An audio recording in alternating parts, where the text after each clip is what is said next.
Tātad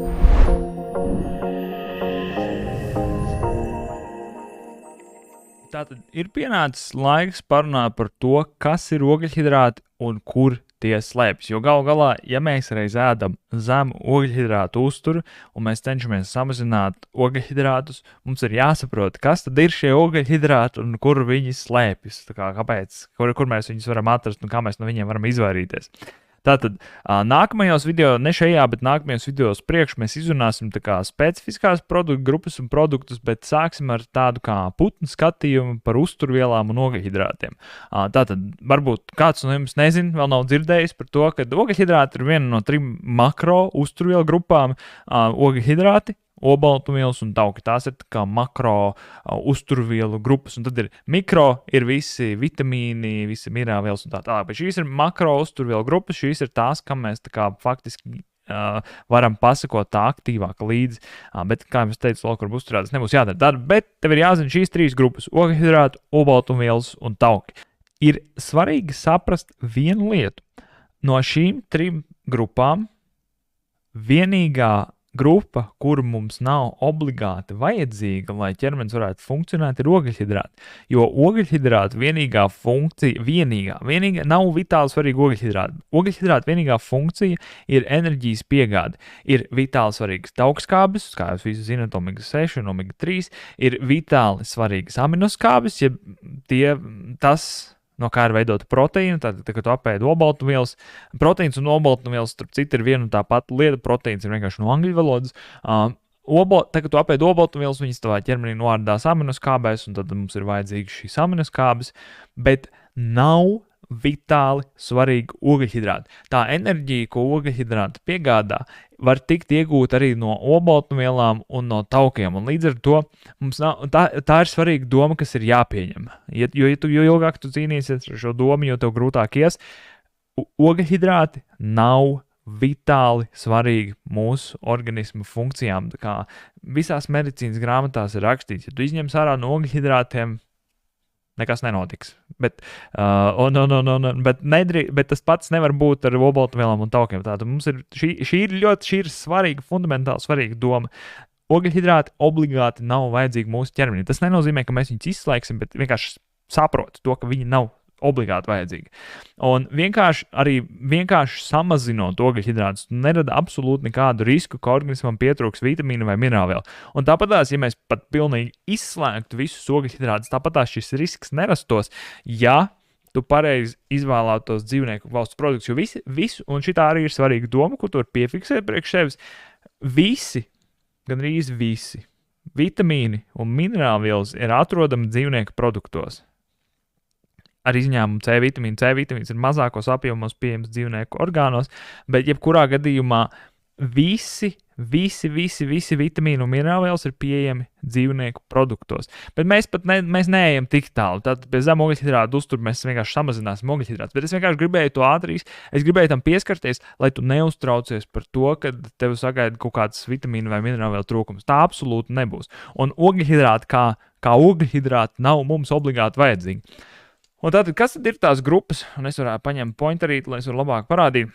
Tātad ir jāsaprot, kas ir tās grupas, kas satur ogļhidrātus. Tātad mums bija tauki, mums bija olbaltumvielas, mums bija ogļhidrāti. Un ir svarīgi saprast, kuras produktu grupas galvenokārt satur ogļhidrātus un kuras nē. Tātad produktu grupas, kas principā gandrīz nesatur nemaz ogļhidrātus, un šis ir vairāk jūsu vieglākai sākuma uztverei. Lai es uzreiz varētu sākt saprast, kur ir tie ogļhidrāti un kur nav. Tātad zivīs un citās jūras radībās ir vai nu 0 ogļhidrātu, vai nu tur 1-2 grami. Bet zemam ogļhidrātu uzturam tam tur nav baigās nozīmes.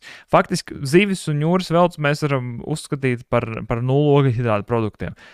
Cits stāsts ir, ja tā ir, piemēram, tur kaut kāda zivs tomātu mērcē, tad, protams, tur ir ogļhidrāti, jo tur ir pievienot augu valsts produkti. Bet zivis un jūras radības kā tādas gandrīz nesatur necik ogļhidrātus, vai tur ir rītīgi maz. Dzīvnieku produkti, kas ietver gaļas, visus taukvielas un tā tālāk, tieši tāpatās nesatur necik ogļhidrātus, ar vienu izņēmumu, tie ir orgāni, bet tur arī ļoti, ļoti mazos apjomos. Un par to tev nav jāsatraucās, tātad šie dzīvnieku produkti nesatur ogļhidrātus, gan arī nemaz. Par tiem sīkumiem mēs domāsim ketogēnajā uzturā. Bet principā to ir pieņemt to, ka šobrīd dzīvnieku produktos vispār nav ogļhidrāti. Un tieši tāpat tās taukvielās, tīrā formā, tur eļļa, sviests un tā tālāk, taukvielas tīrā formā nesatur nemaz ogļhidrātus. Kas tad satur ogļhidrātus? Un kā es jau saku, šīs ir tādas lielās produktu grupas, lielos vilcienos, pat tādos smalkākos iedalījumos mēs iesim cauri vēlāk. Tātad ogļhidrāti, šķiedrvielas ir ogļhidrāti. Šķiedrvielas tā kā ir ogļhidrāts, kā tāds, tas ir 100% ogļhidrāts. Bet no šķiedrvielām mēs necenšamies izvairīties. Par to arī mēs smalkāk runāsim ketogēnajā uzturā, bet vienkārši, lai tagad mēs sāktu būvēt tavu saprašanu par to visu. Pilnīgi visi cukuri ir tīri 100% ogļhidrāts. Galda cukurs, medus, sīrupi un tā tālāk. Tie visi ir tīri 100% ogļhidrāti, ja tā sauktie vienkārši ogļhidrāti. Augu valsts produkti. Principā visi bez izņēmuma augu valsts produkti satur ogļhidrātus. Un ogļhidrāti ir tāda augu valsts lieta, un faktiski tas nenozīmē, ka mēs tagad ņemsim un neēdīsim vispār necik augu valsts produktus. Nē. Tas ir vienkārši, es saku, lai jums sāk būvēt saprašanu, kur tie ogļhidrāti ir, kur nav. Ir produktu grupas, kur ir rītīgi daudz ogļhidrāti, un tad ir dārzeņu grupas, kur ir rītīgi maz ogļhidrāti. Un ir svarīgi iemācīties izvēlēties pareizās, bet šis ir sapratnē. Tātad visi produkti, kas nāk no augu valsts, vai kas ir paši dārzeņi vai citi, saturēs ogļhidrātus. Citi vienkārši satur vairāk, citi mazāk. Tāpat loģiski visi pusfabrikāti, tā kā vairāk kā 80% veikalā atrodamie produkti ar iepakojumu satur ogļhidrātus. Tas ir bez izņēmuma. Un piena produkti visi aptuveni satur 4 gramus ogļhidrātus uz 100 gramiem. Tas jums nav šobrīd jāatcerās, bet vienkārši tīri, lai jūs zinātu. Piena produkti arī satur nedaudz ogļhidrātus.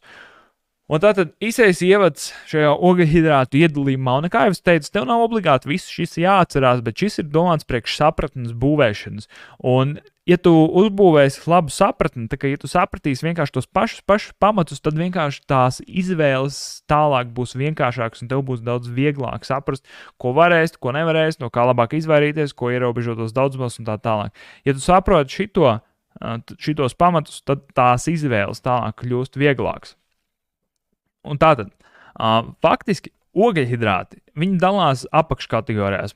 Tu droši vien esi dzirdējis par vienkāršajiem un saliktiem, labajiem un sliktajiem ogļhidrātiem, vienkāršajiem un kompleksiem, vienalga, kā viņus tur sauc. Ir tātad saliktos mēdz dēvēt par veselīgajiem, bet tas ir apšaubāms termins, un vienkāršos mēdz dēvēt par neveselīgajiem.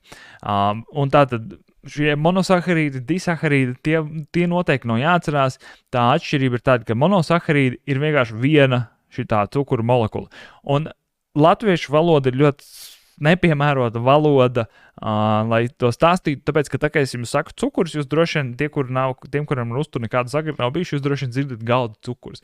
Bet cukurs uzturzinātnē nozīmē šie vienkāršie cukuri. Tātad šie ir vienkāršie principā cukuri. Tātad glikoze ir cukurs, fruktoze ir cukurs, galaktoze ir cukurs. Tāpat tās šie arī ir cukuri. Un tātad glikoze ir vienkāršais cukurs. Tad, kad viņi nonāk tavā asinsritē, viņi kļūst par asins cukuru. Nekas nemainās, viņi vienkārši tā, ka viņi iekļūst tavā asinsritē, tad tas ir tās asins cukurs. Fruktoze nonāk tavā asinsritē, bet fruktoze pārstrādā aknas, un galaktoze arī principā tiek konvertēta par glikozi. Bet ok, tas tev nav jāatcerās, bet šie ir vienkāršie cukuri. Nākamais, tad mums ir disaharīdi, kur ir vienkārši divas šīs cukuru molekulas sakabinātas kopā. Šitā ikoniņa nozīmē, ka viņas ir sakabinātas kopā. Tātad, ja mēs sakabinām kopā divas glikozes molekulas, mēs iegūstam maltozi, un tas ir cukurs, kas ir iekšā graudaugos bieži vien. Tad mums ir sukroze.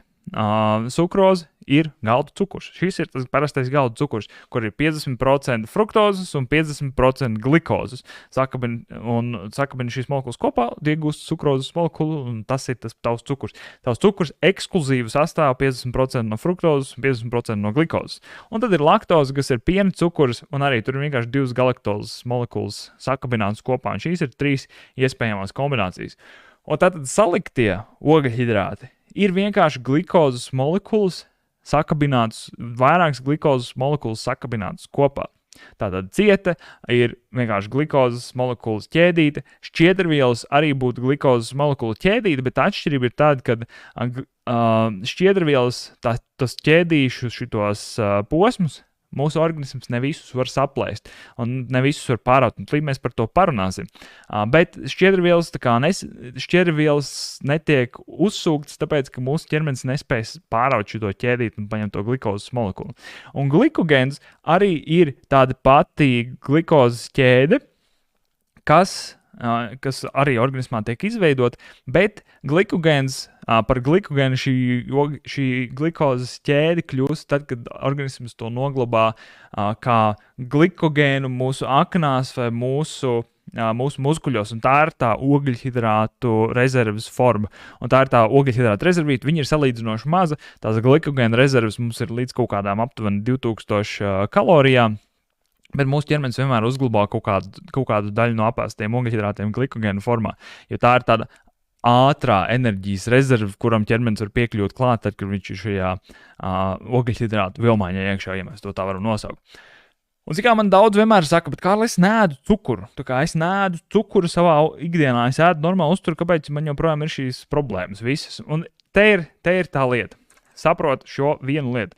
Redzi, ja mēs skatāmies gan vienkāršie cukuri, gan šie joprojām ir vienkāršie cukuri, bet jau saliktie, gan arī saliktie cukuri, saliktie ogļhidrāti, joprojām ir viena un tā pati lieta. Tā joprojām ir vai nu glikoze sakabināta ar fruktozi, vai arī glikoze sakabināta ķēdītē. Un saprotu to, ka tā ir viena un tā pati lieta, tā ir viena un tā pati viela. Un tad, kad tu apēdi vienkāršos ogļhidrātus, pieņemsim kaut kādā veidā, tu uzņemtu tīru glikozi vai tīru fruktozi, viņi pa taisno uzsūktos tavā ķermenī, un tavs ķermenis pa vienai molekulai viņu apēst. Pieņemsim, tu apēdi cukuru, vai ne? Tu apēdi fruktozi, šo cukuru, kas veidojas no fruktozes un glikozes, kur ir šis ķēdīts elements, tavs organisms. Tad, kad viņš nonāk tas cukurs tavā vēderā, tavs organisms pāršķeļ to ķēdi šajos gramošanas procesos un katru no šīm molekulām oksidē, principā izmanto savos procesos atsevišķi. Un tieši tas pats ir ar cieti. Ar cieti notiek tieši tas pats, un ar visiem pārējiem arī saliktiem ogļhidrātiem notiek tieši tas pats. Pirms tavs ķermenis viņu absorbē, tiek pārauti šie ķēdes posmi, un nonākot tavā organismā, tev nonāk nevis šī ķēde, un tad viņi kaut kā maģiski notiek savādāk tas apstrādes process, bet tavs organisms šķeļ nost pa vienai cukuru molekulai un izmanto viņas individuāli. Tas nozīmē, ka, ja tu apēdi vienkāršo cukuru un salikto cukuru, tas gala produkts ir viens un tas pats vienkāršais cukurs. Un te ir tā lieta, ja tev ir problēma ar ogļhidrātu pārstrādi, ja tev principā ir pārāk daudz ogļhidrātu uzturā, tad nav svarīgi, vai tu ēd vienkāršos ogļhidrātus vai saliktos, jo beigās tavs organisms visu pārvērš par vienkāršajiem cukuriem. Pilnīgi visi ogļhidrāti bez izņēmuma ar šķiedrvielas kā izņēmums, tāpēc, ka viņas ne visus pārstrādājas, bet visus ogļhidrātus, kurus tavs ķermenis var pārstrādāt, viņš viņus pārstrādās tavā vēdrā, tavā graujošanas sistēmā par vienkāršiem cukuriem, pirms viņi nonāk tavā asinsritē un tavā organismā. Un te ir tā lieta, man bieži vien cilvēks saka, Kārli, es neēdu cukuru, kāpēc man joprojām ir problēmas ar asins cukuru vai ar šīm insulīna rezistences lietām? Ir tā lieta. Tā ir tavs parastais galda cukurs, kas satur fruktozi un glikozi. Tad ir maize. Maize ir burtiski taisīta no glikozes molekulām, no maltozes, tur diezgan daudz. Tad mums ir graudaugi, kur taču ir visi šie kompleksie ogļhidrāti, bet viņi tāpatās ir pilni ar glikozi. Un iedomājies, ja tev ir otrā tipa diabēts un tava problēma ir tavs paaugstinātais cukurs, tad, kad tu apēdi šito, tu burtiski liec iekšā sevī cukuru. Un tad gan maize, gan cukurs, gan graudaugi, viņi visi ceļ tavu asins cukuru. Tas pats attiecas uz augļiem. Augļi ir tīra fruktoze. Augļi ir tīra fruktoze, un mēs vēlāk par to bišķiņu vairāk parunāsim, bet arī fruktoze tiek ekskluzīvi pārstrādāta aknā. Un ja tu uzņem ļoti daudz augļus, tas nozīmē, ka uz tavām aknām nonāk diezgan daudz fruktozes, un aknas ar visu uzreiz nespēja tikt galā. Un tad, kad aknas nespēja visu fruktozi vienlaicīgi konvertēt savā tempā, viņi konvertē viņas konvertē šo fruktozi taukozi, un tā izveidojas aptaukojusies akna.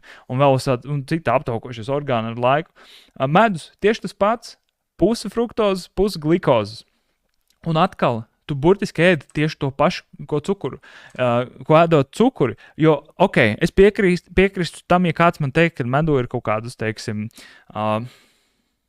antiseptiskas, vai tas ir pareizais termins.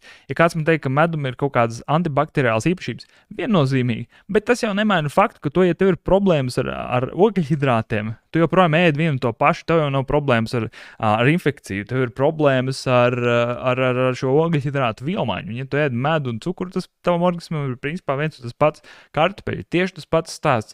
Ciet, ļoti daudz glikozes molekulas mierīgas tiek sašķelts un pārvērsts atkal vienkāršajos cukuros.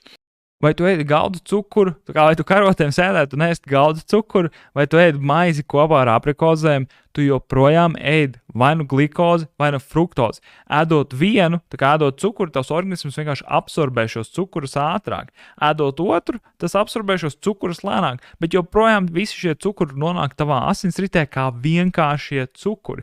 Par to, teiksim, kā pārāk liels ogļhidrātu daudzums izraisa šīs modernās veselības problēmas, Bridžeta stāstīs nākamajā nedēļā, bet jums šis mehānisms nav jāpārzina, lai jūs viņu varētu sākt izmantot savā labā low carb busturu. Un jūs paši pārliecināsieties, ka tās lietas, ko jums stāstīja, ko nevar uzlabot ar uzturu, jūs burtiski redzēsiet ar laiku, ka viņas var 100% uzlabot ar uzturu. Tieši šī iemesla dēļ ir jāpaskatās, ir jāiet matriksā, jāiznāk ārā no matriks, no uzturu matriks, ja mēs to tā varam teikt. Ir jāsaprot tas, ka maize un snikerītis tavā, tā kā viņi nonāk tavā ķermenī, ir viena un tā pati lieta. Glikoze un fruktoze. Šajās divās lietās. Un viens pārstrādāsies ātrāk, viens pārstrādāsies lēnāk, bet ja tev jau ir šīs veselības problēmas, tam vairs nav nozīmes, jo tev ir problēmas ar pārāk daudz ogļhidrātiem uzturā. Un vienīgais veids, kā mēs to varam reversēt, ir samazinot šos ogļhidrātus uzturā. Un tad noteikti, es ceru, ka kāds, tā kā jūs domājat līdzi, jums noteikti ir kaut kāda iekšēja konflikta rodās, bet vai tad tam nav domāts šķiedrvielas, lai šķiedrvielas nobremzētu šo ogļhidrātu absorbēšanos? Un kā jau es teicu, ja tev ir ogļhidrātu izraisītas veselības problēmas, teikt, ka šķiedrvielas risinājums, jo tās palielina cukuru noārdīšanos un absorpciju, ir līdzīgi kā ieteikt smēķētājiem ar plaušu vēzi sākt smēķēt cigaretes ar filtru, jo tas izfiltrēs tās sliktās vielas ārā. Tas ir pilnīgi absurdi. Un es varbūt izklausos nedaudz dusmīgi šajā jautājumā, tāpēc, ka es arī nedaudz esmu, jo es vienkārši nesaprotu, kā šo konceptu var nesaprast, teiksim, profesionāli cilvēki, kuri strādā ar šo tēmu. Un jūs, tā kā jūs pēc mēneša, pēc 2, pēc 3 jūs redzēsiet tos rezultātus, jūs arī nevarēsiet saprast, jūs sēdēsiet, jūs kasīsiet galvu, kā var būt, kad tā kā profesionāļi, kuriem vajadzētu šito zināt, kā var būt, ka daudz no viņiem joprojām tam visam pretojās. Bet tā kā labā ziņa ir tā, ka tev samazinot pareizos ogļhidrātus, izņemot tās lielās ogļhidrātu produktu grupas ārā no savu uzturu, tu vari pilnībā atgriezt savu veselību normā. Tu neesi kā smēķētājs, kuram ar plaušu vēzi ir jau daudz lielākas problēmas.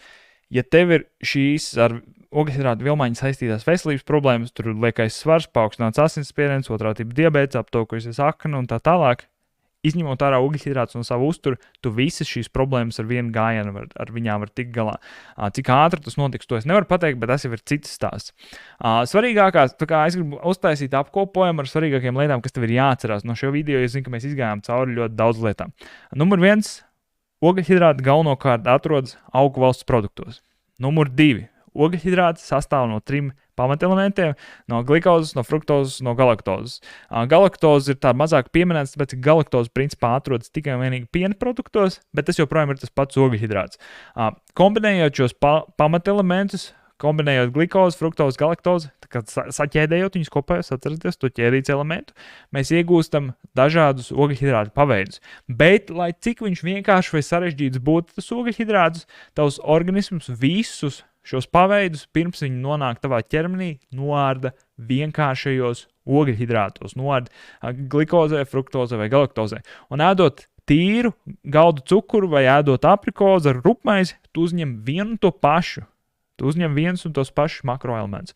Fruktozi un glikozi. Tavam organismam tur nav nekādas atšķirības. Viņš uzņem vienu un to pašu lietu. Tev varbūt liekas, ka tu ēd divas dažādas lietas, bet tā, ka viņas nonāk tavā organismā, tā, ka viņas tiek izārdītas pamatelementos, tā ir viena un tā pati lieta. Un, ja tev ir veselības problēmas, kur pamatā ir pārāk liels glikozes un fruktozes patēriņš, tad vienīgais risinājums ir glikozes un fruktozes samazināšana, nevis ēst veselīgus produktus, kas satur tikpat daudz glikozes vai fruktozes.